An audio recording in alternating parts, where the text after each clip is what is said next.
குடும்பத்துல நகைச்சுவை உணர்வு இருந்தா சண்டையே வராதுன்றது முன்னோர்களோட கருத்து. அப்படிப்பட்ட நகைச்சுவை மிக்க கணவன் மனைவியோட கதையை தான் இப்ப நாம பார்க்க போறோம். ஒரு குடும்பத்துல கணவன் மனைவி ரொம்ப சந்தோஷமா எந்த சண்டையும் இல்லாம வாழ்ந்துட்டு வராங்க.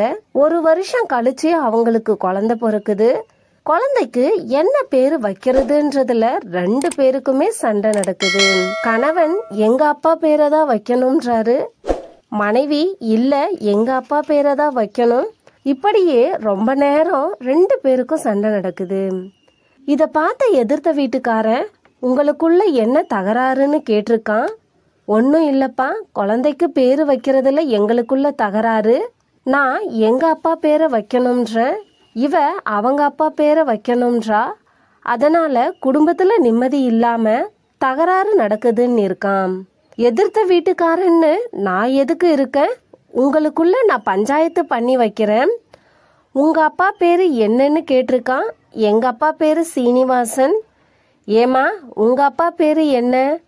எங்க அப்பா பேரு கிருஷ்ணன்னு சொல்ல. யோசிச்சு பார்த்த எதிர்த்த வீட்டுக்காரன் குழந்தைக்கு சீனிவாச கோபால கிருஷ்ணன்னு பேரு வைங்க போங்கன்னு தீர்த்து வச்சுட்டு போயிட்டான். போனதுக்கு அப்புறம் இவங்க 2 பேரும் பேசிக்கிட்டாங்க. சீனிவாசன் சரி, கிருஷ்ணன் சரி, நடுவுல இந்த கோபாலன் யாரு சொல்லி எதிர்த்த வீட்டுல நின்னுக்கிட்டு கூப்பிட்டான். இங்க வா, யாருடா அந்த கோபாலன்? அது எங்க அப்பா பேரு.